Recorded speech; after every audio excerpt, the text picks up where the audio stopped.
This is Rough Drafts Welcome, the podcast where you can mess up, and we can too. I'm Sachiko. And I'm Erin. And together with the editors at Salt and Sage Books, we're changing the face of storytelling, one rough draft at a time.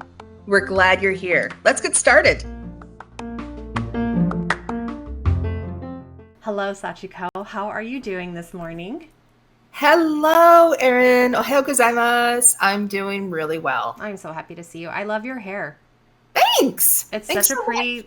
It's a beautiful color. It's, thank you, overtone. Amen. I tried to use overtone. My hair's too dark.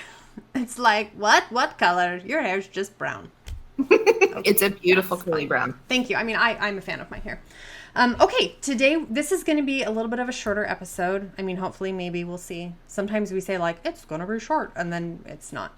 We're going to talk about how to organize your edits. I'm excited about this one because there are so many cool ways to organize your edit. So I think let's talk about sensitivity reading first, like how you organize it, and then I'll share a couple of the other ways that I've seen people do it.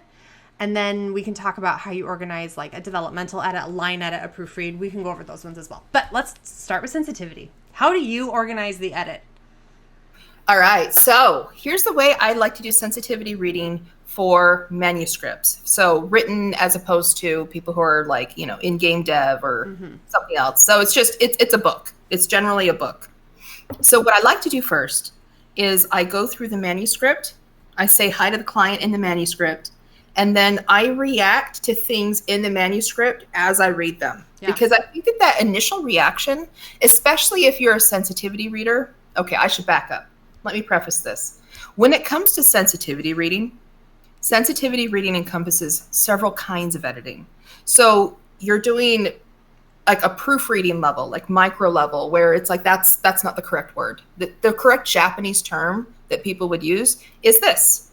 Yeah. So there's copy editing, like, I think you need to check the history on that one. And then there's developmental, where you're addressing why is your character in this situation? Socioeconomically, the Japanese American community tends to have this kind of situation. So just so FYI, this is going to pop up to Japanese American readers who are going to have some questions about why this choice was made narratively. Mm-hmm. So as I go through, I'm just noting the issues, and I like to note as many good as I note possibly problematic. I just want people to know when I'm reading through their piece that I'm really there, I'm involved, I'm noticing everything. And I think that those initial reactions, even just emotional reactions of ouch, or oh, that's great, that's so funny. I think that emotional reactions are good data for them. Because as a sensitivity reader, I'm providing them with like a one-person market survey. Like this is intense feedback so that you know what's hitting well and what's hitting painfully. I love the way that you phrase it, that it's market feedback, because it pulls it to the very end point of this, right? Is that if I'm writing a book that contains Japanese American characters, I want it to reach Japanese American people and readers. And when they read it, I want them to be like, ah, yes. So you are the first line of defense. A lot of people approach it like, ooh, I don't want to get canceled. But really it's about, have you written something that is going to like hit home with your intended audience? Yes. And I'm not there. Y'all, if you're my client, you're coming in, you're having me read through your story that has a Japanese American character or setting or whatever. I'm not there to cancel you. Do you know how excited I am that there's a Japanese American story? Like, push it in my eyeballs. I want to read it. I want to be a part of it. And what I'm hoping for as a sensitivity reader is I'm hoping that I have found something new that I can share with my kids and I can share with my friends and I can recommend to the people I know on social media. Mm-hmm. Okay? I'm not there to cancel you at all. I want to help you put your story's best foot forward. Mm-hmm. And if you know the things that I'm finding painful, you get to decide, because this is your work. It's your project. You can decide, okay, is this a pain point I need to keep in or that I want to keep in, or is this something I want to adjust? Yeah, it helps you consider your impact in like a more focused way. Yeah, I mean, I'm giving you data. You decide what you're going to do with it. Yes. So once I have made all of these initial reactions, in my edit letter, I start off with saying, hey, how you doing? Here's what I loved about your story. There's so many things I can find. And I love getting to tell people the things that I love about their work. I think everybody needs this. I agree. And there's a weird thing about sensitivity reading too that I've noticed is that because it requires so much emotional labor, it also the side effect of all that emotional investment is that I get super enthusiastic about the project too. Because I'm so invested in it. Yeah. Yes. Yes. Yeah. And so that's exciting. And then I go over here are the possible issues that you may want to look at. And then I just start pulling the things that I noted in my initial read through of the manuscript, and I add more. So that, for instance, if you brought me a manuscript and I was reading for Japanese American authenticity, and I noted that you had kind of an unusual name or a name that hasn't really been used much by Japanese Americans or Japanese people since like 1920, which, that's when Sachiko was popular, was like 1920. I will just give a brief overview. Here's some information on names. Here's some possible options if you need that, especially if the client has asked for that. Sometimes I will, once I have listed all of these things and I've gone through everything and I've given the client, well, I should back up again. Hi, I'm Neurospicy. You're good. This is great.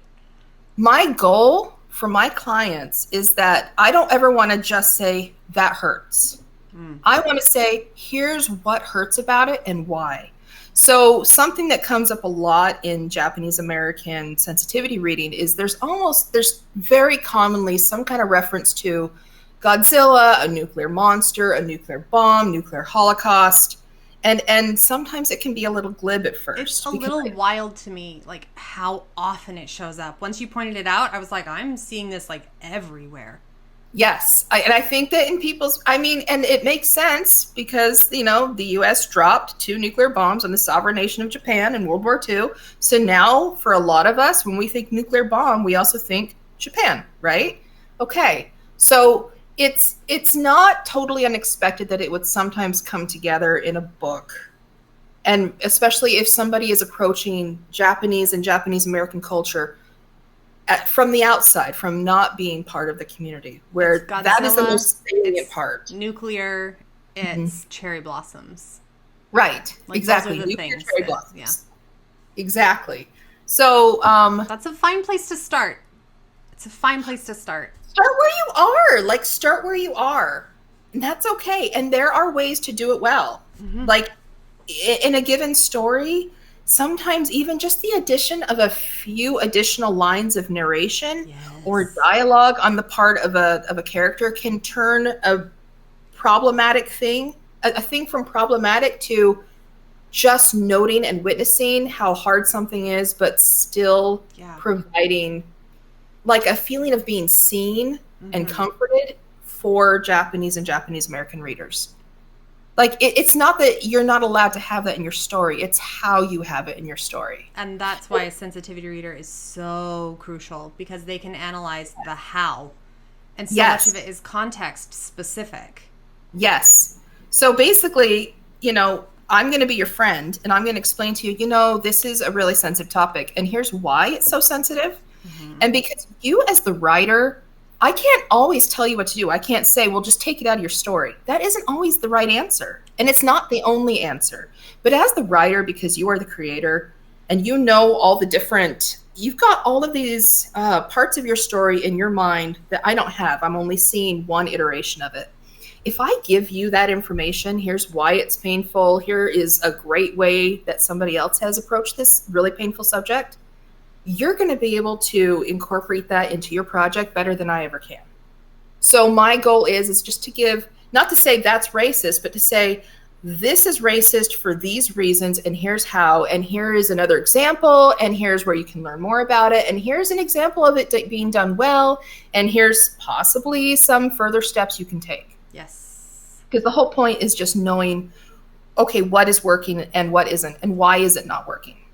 That why to me is so crucial, because I mean, like, you can get beta readers, for example. Like, I've seen a lot of people go and they get beta readers who are people of color, who are people of their desired audience, and beta readers are really good in my experience at telling you what isn't working, but it's not really in the purview of a beta read to explain to you why it isn't working or to give you suggestions on how to improve it.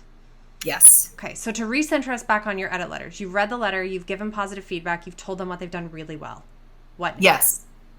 And then I note what needs to change or what I think could use a lot of help. Sometimes I'll use a red, yellow, green. So the most important issue, the most painful issue where it's like this, please don't move forward without taking a second look at this issue. Here's resources. I will note that in red. I'll literally highlight it. Yeah. Yellow will be things like, this isn't great. Take a second look. Green, I think this is fine as is. I think it's great right now. Do you highlight them in the text with those colors? I don't. I know some people who have. I want to make sure. The reason I don't, and I could, but I don't because I want to spend the majority of my time providing more thoughtful, verbal, emotional support in the edit letter instead of spending that amount of time going back through and color coding my highlights in the manuscript. Ideally, because of the way I write and revise, I'm not going to have the patience to always go through the manuscript. I want to give people the option to just take the edit letter and have it all contained in the edit letter. It's just in a neat little box. Even if they never picked up the manuscript again, they have all of the info that they need for their next revision. They're not forced to go back through their entire... I was going to say, I feel like you are very revision focused. Like I've seen some of the letters that you do, like you will pull a specific quote. Or you will reference like a page number or something, or reference a chapter that is specifically like, okay, this is the particular line that I need you to go back and look at. Or if it's over a big section, you'll be like, the entirety of chapters 4, 5, and 9, like need a closer look. But it gives, like, as a writer, I love receiving feedback like that because it makes it really easy. It's like, it's a super accessible thing that I don't then have to sit down and organize your feedback to figure out how I want to approach it. So I know that's like a big way that you edit, is that you're very focused on the end experience for the author, that you make it really easy for them to take just your letter and revise it. Yeah? Exactly. Thank you. That was perfectly put. Thank you. Thanks. Yeah. So I really like the red, yellow, green one. We often get those. I've had people actually send us like a spreadsheet, like a Google spreadsheet, where they're like, can you please just tell me, like, here's the red stuff. Tell me like the page number or the specific line. Tell me what your concern is, and then maybe give me a suggestion to. Like that's just how they want their feedback, and like that's fine. You can send that to your editor and be like, "This is how. If you will, please just organize your feedback this way." And they didn't want an editor's letter because they found them very overwhelming. We've had some clients who have been like, "Please just give me so much inline feedback. Like I do all of my editing in line, and that would be really helpful for me to have all of the action items right there, so I can just check." And when we say inline feedback, I mean like on Google Docs, you would highlight and then you make a comment and it's in the little bubble. Or when you're in Word, you highlight and then you have to be in like the editing tab, but then you can add I don't remember what it's called. Is it a comment in Word as well? An inline. So? It's a little speech bubble. You click that thing. And so some people prefer one or the other, and it really depends, like as the writer, it depends. You need to know what you like. You need to know, what you prefer, and then you can just request that your editor do it that way. But often we get people who are like, I don't know what kind of feedback I want. This is the first time I've done it. So your particular way where like you reference specific pieces, a lot of our editors do it like that. Some of them will, there's one editor in particular I'm thinking of who doesn't make inline comments and instead only works on the editor's letter. And the bulk of the editor's letter from this particular editor is like the quote and then feedback, and then the quote, and then feedback. So their editor's letters are like 30 pages long sometimes because they're giving inline feedback, quote unquote, but it is in the actual editor's letter. Let's see, how else do people do it? I've seen some where they'll say like what worked super well, and then you always want to start with what worked really well. They'll talk about what worked really well, and then they'll say things that could be better. It's that same like sort of thing. Things that could be better but didn't necessarily pull me out of the story. List those things. Sometimes they're in like the bullet points. Sometimes they're in paragraph format. Sometimes you include quotes. Sometimes you don't. Up to you. And then at the end usually is where they'll put the like, okay, here are the main concerns that I have. I have seen some editors who actually flip it and they put the main concerns at the very top. They're like, here's the thing that like I need you to know right off the bat is concerning. If you do that, I would recommend that you preface with another paragraph. That's like, I'm starting with this big thing, but I need you to know you did other stuff really well too. It's just further down. So here is a really good point that Erin has brought up is I usually structure my editing letters, my sensitivity read letters, as though I'm sitting at the author's kitchen table with them for a few hours and just carefully going over things and explaining things in detail. However, if you or if I am doing a sensitivity read for a publisher, totally different. Oh, yeah. Just like Erin describes, a publisher, they just need to know action items. They just need to know. So I start off with, here's who you are, here's what the book is for. It's the title of the book. It's the name of the publishing company or the person who's handling that part of the edit, my name, and then I much more like a business letter, like with the header where it's like, it's a thick header where you're like listing all of the things. Less is more. They just need to know here, I found, like whether or not I found items that were problematic. They don't need all of my gushing over what works at all. So for them, for a publisher, I just name the issues that need to be looked at. And then after I have named them, after that, I will go into detail. Here was what was problematic here, so that they have the opportunity to share that with the author that they're working with or not. Yeah. If they, and usually a publisher will come back with, these are the changes, are they okay? And all they need is me to go, is to sign off with, okay. Yeah. So look good. Check. Yeah. Yes. Rubber stamping. Yeah. So we can talk about rubber stamping. It's not really rubber stamping. It's, did we address the issue that you brought up in such a way that you feel like the issue is like resolved? It's not really, it's not a rubber stamp. We'll have to talk about rubber stamps. Well, and that's part of the structure for these editing letters at Salt and Sage. And this is what I have taken on as in my freelance with my own LLC. I do this with that too, because it's such a great idea. We specify upfront in the contract that there's an edit, and then the client can have one round of questions, not too long, and then we have one round of answers. Yep. So it's great to structure things in that way. So it's a limited conversation, but it's very in depth to begin with, because usually a client will be like, well, so I'm going to fix it like this. Does that work? Sure. Yeah. And then you can, Yep. And yeah, that's a good direct. I mean, sometimes the fixes are really small fixes. Like you can add like a line or two, right? And then ta-da, look at that. The fix has been made. Sometimes it requires like a more serious overhaul. And in those cases, we often have clients come back and they are like, okay, I did like a massive amount of reworking. Will you read it again? And then that you hire them for a second sensitivity read. And gosh, we love it when those I want to hug them whenever they come back. They're like, I've made revisions. I'm like, yay, you're back. We love you so much. You're good people. You're good people. Yes. Yeah. Basically, I structure my edits so that I am a good fit for somebody who wants a lot of feedback and a lot of emotional support. A lot of that kind of involvement. Well, and your bio, like the way that you pitch yourself, is very that way. And I think that, honestly, I think that bios are an underused tool to like explain to people the way that you approach things. I think they're really important. So that's a variety of ways to talk about sensitivity reading. One of the things that we've done at Salt and Sage to try to make it less stressful to begin an edit is that we have templates. And I find them, I mean, I know like I helped make them, but I find them so helpful, because they'll say at the beginning, like and like if I was freelancing on my own, I would make these for myself, where I would say like the date goes here, the client name goes here, this is what the introduction paragraph should probably contain, this is da-da-da-da, and then these are the issues that we're going to address.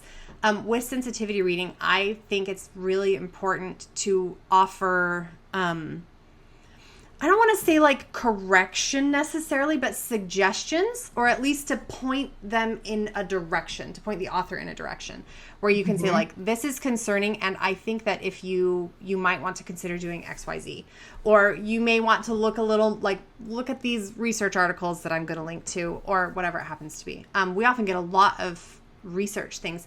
There's one particular editor who, gosh, you know exactly who I'm thinking of too, where they provide they have a separate document that they attach to all of their edits that is like here are the stereotypes that are really common. Here are really solid articles and like book recommendations. And here is like some things to be concerned about, like the tropes that show up within it. And regardless of whether or not the piece has those things in it, this editor attaches that as well, and then has a paragraph in the beginning that says, like, I've also included, like, as a free resource, this little thing that can, like, help you dig a little deeper when you feel ready to do it. All of the things might not apply to you, but here you go, you have it. Partly because they were sending the same resource over and over and over and over again, to the point where they were like, forget it, I'm just making... So it's just a separate document. It's a little PDF. It's magical. It is That's magical. amazing. Any client who gets that, I know. You are lucky. So lucky. You are so lucky. Mm-hmm. So lucky. Because you're benefiting from everybody else too. That is amazing. It's brilliant, right? So, like, they've just kept track of all the resources and what they're really good for, and then they just, here you go, here it is. So a lot of resources. I think it's really good to, I think resources and links and books, like places where you can say, hey client, I know you mean well, this isn't working. Here's the direction I would say to go to work on fixing it and understanding it in more depth. Like that can be really powerful and very empowering to the client too. Yes. Do you have anything else you want to say about sensitivity reads? I want to be mindful of time and talk about the other edits too. I mean, we all have ways that we work, but the ultimate goal is just to make sure that people get the information that they need in a way where they're able to take it in. So that's all. That's whatever works. Yep. Do what works for you. Yep. And it has to be a process that is sustainable for you. Like the way that you write edit letters, I can't do, because I'm not an extrovert in the same way that you are. But the way that I write edit letters would probably make you feel like crying. So, like, you figure out what works for you, and it doesn't make you a bad editor if you do it differently than someone else. It just makes you you. And that's good. That's good. Okay, so let's talk about developmental editing. Yes. I love dev editing so much. Mm-hmm. And I think it's the next most complicated one. So the way that we've organized it at Salt and Sage, because we have like a couple different levels of developmental editing, of like how much...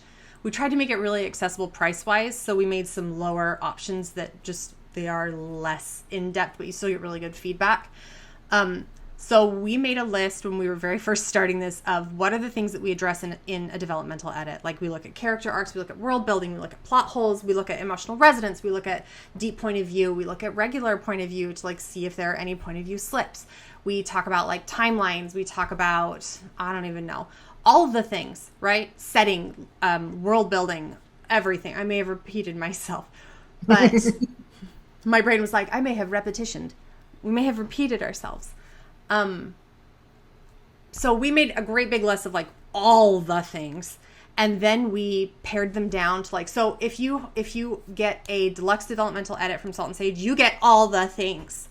If you do, like, a deep developmental edit, you get most of the things. And we tried to pare it down to the point where we're like, what is, like, the most crucial stuff for editors and for writers to understand about their piece? And we kept those as, like, our base. And then just, we stacked other things on. And that if you get that deluxe developmental edit, I mean, you're getting feedback on, like, the prose that you're using, and someone is going, like, really in depth about, this is the world building that you've done, and, like, I see this one particular thing, and you may want to consider that the, I don't know, subtropical biome that you've used might also have additional flora and fauna. Like, you're getting, like, real, like fan fiction level feedback. I don't know how to, it's fan fiction level feedback where someone is like, they've really dug in and they've looked at all of the things, and they're recommending stuff like with deep point of view and emotional resonance and blah, blah. So the way that we organize those is that, I mean, it's the template that I was talking about earlier, but we've done it really intentionally where we start kind of big picture, and then you get into, like, the more detailed.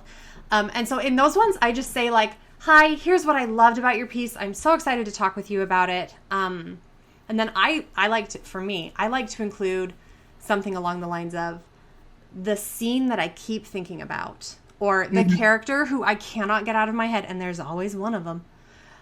This is the particular part of your book that I just fell in love with. And then, so I include that, and I try to make my whole first page talking about how much I really enjoyed the edit. And I want to be really clear. Don't lie to your clients. Don't lie to them. If you struggled with the piece, you don't want to come out and be like, this was the worst book I've ever read in my whole life. That's not helpful. Your goal as an editor is to be helpful, in my mind. Your goal is to be helpful.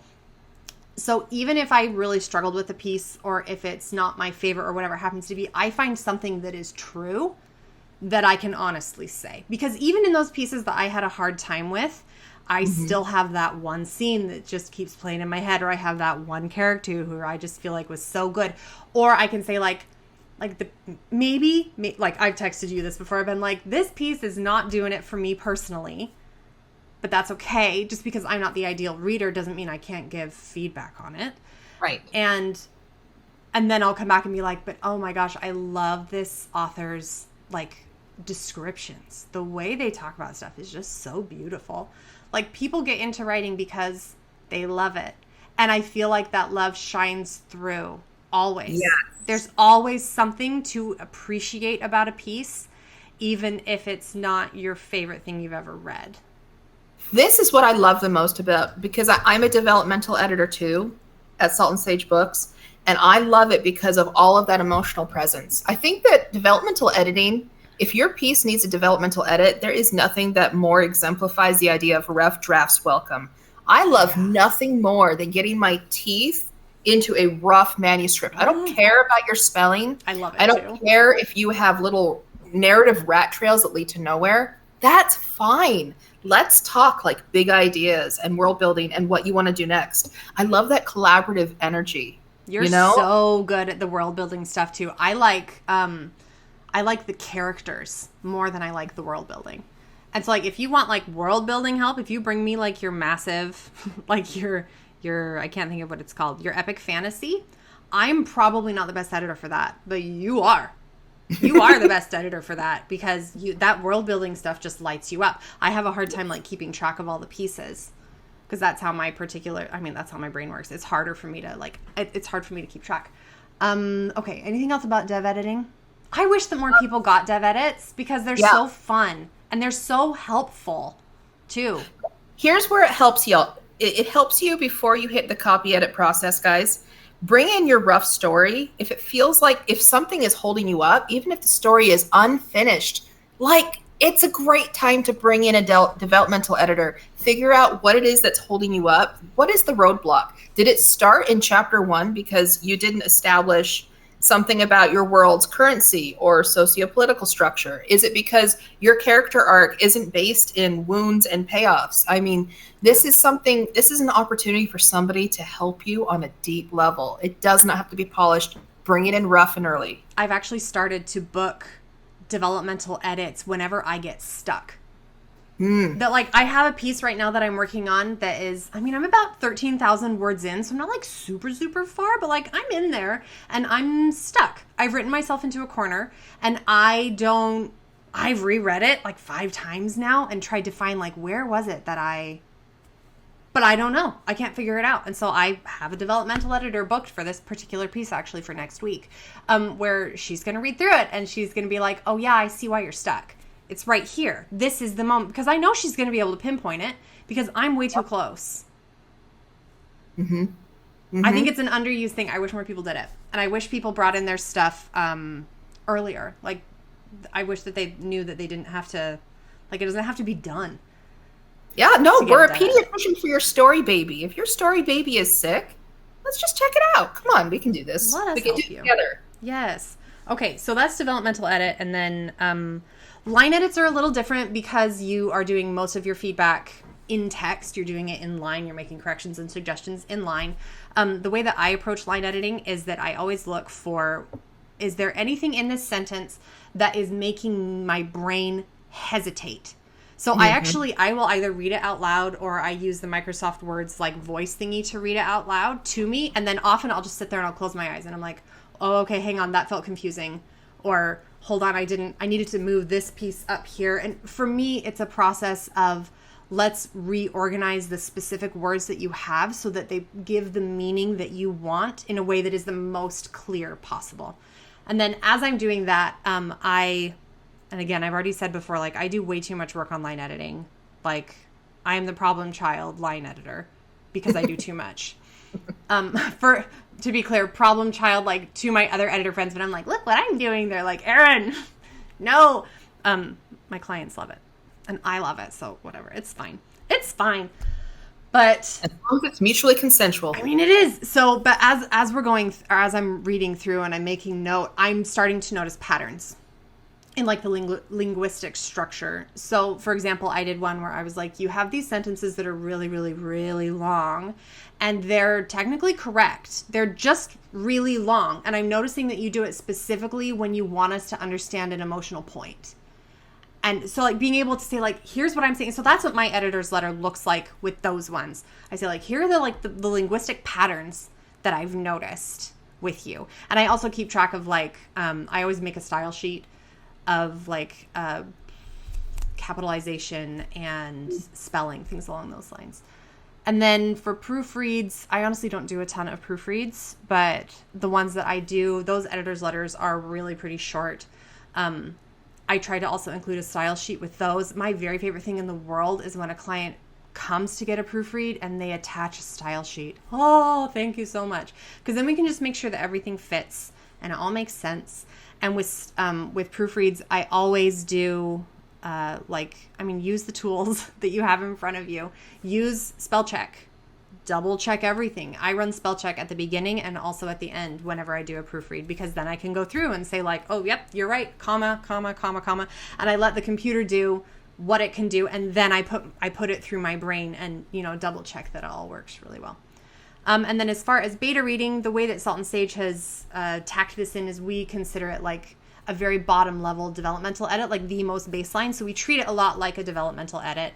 And I feel like a beta read is like if you were to get like the equivalent of a book review from an editor. That's the way that's how I think of them. So I always, and again, we have a template, but the way that I like to do it is I always talk about like the things that I really, really, really loved. My least favorite character. I talk about if I ever got bored in the book. And where. And where in the book, like where it started to feel kind of slow to me. I talk about if the book made me laugh out loud, if it made me cry, if I ever felt so angry that I wanted to throw the book. I include all of those like intense emotional reactions. And I also talk about, I love this particular one. I'm very proud of myself for coming up with it. But the idea of, I always tell the author, if you were to delete one scene or one chapter or one character or one subplot or whatever, if you were to delete something, this is what I would suggest that you get rid of.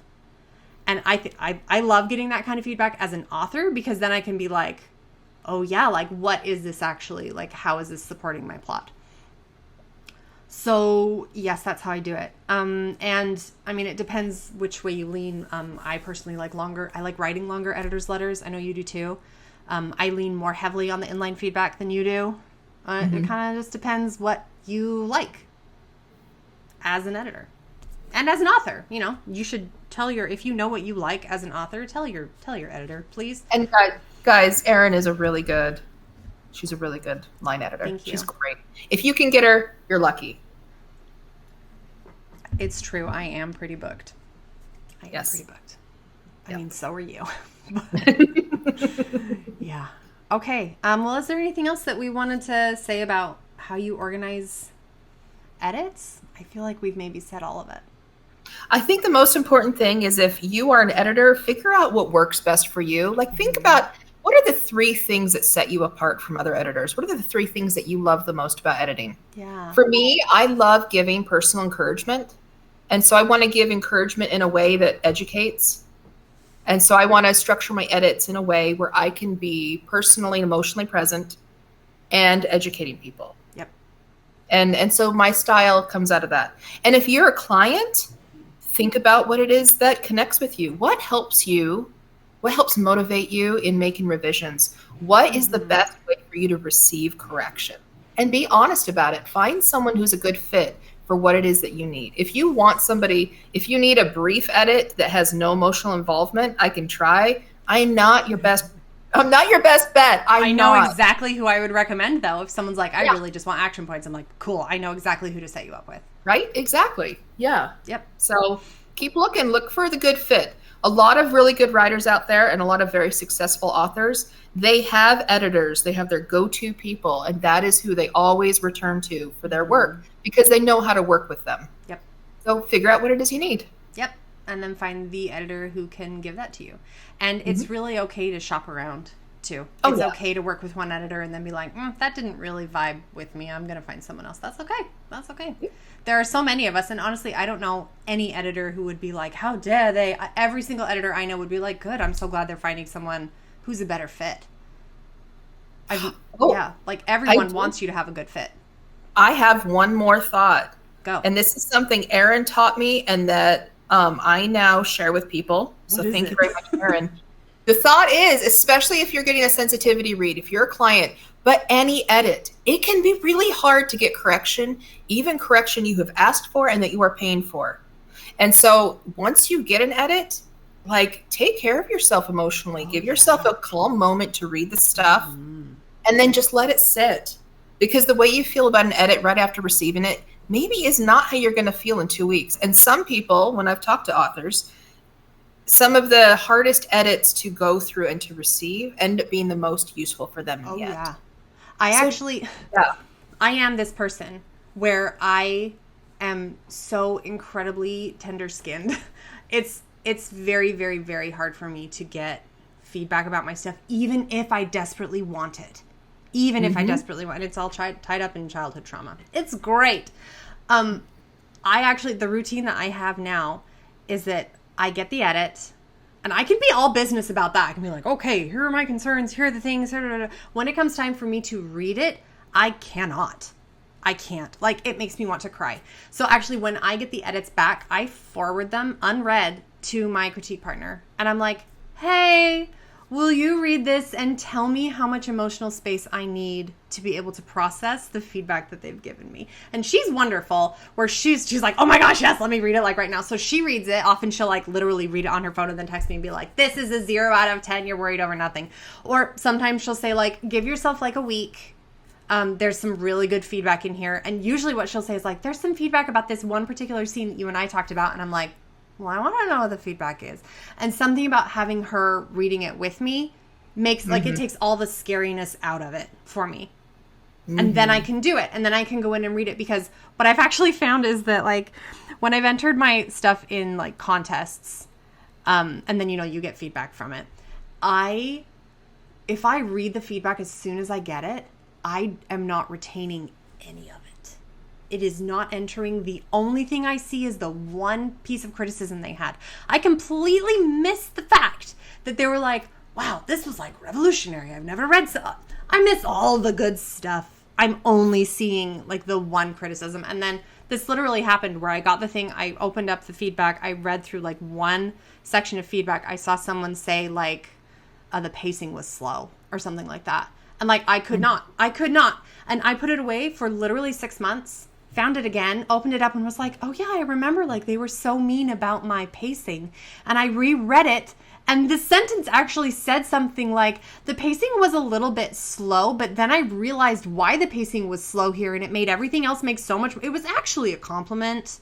This is what I'm talking about. I'm like, I've been beating myself up over it for 6 months for absolutely no reason. So like, I know for me, I have to have someone else with me to do it. So this is it's too hard. The other end of structuring edits. You got to structure how you read your edit too. You deserve support, beloveds. You do. Yes, you do. So get yourself some support. Amen. Okay, that's pretty much. This was not a short one. Okay. Did you have anything else? Any closing arguments? Do we need to structure how we're going to edit this podcast episode? I think that we're just going to let it be. I'm not going to edit it. This is a rough draft. We're done. Rough draft is good enough. Okay. Well, thanks for chatting with me. We'll see you next time. Bye-bye. This has been Rough Drafts Welcome. Thank you so much for listening. Got any questions? We would love to hear them. Got a complaint? We'll hear it too. Yep. Leave us a 5-star review. Pretty please, and thank you. And if you want to book with Salt and Sage Books or learn anything else about what we do, or if you want to work with us or take our courses or blah, blah, blah, blah, you can find us at www.saltandsagebooks.com, and we're all over social media too. We sure are. And we'll see you next time. Bye. Bye.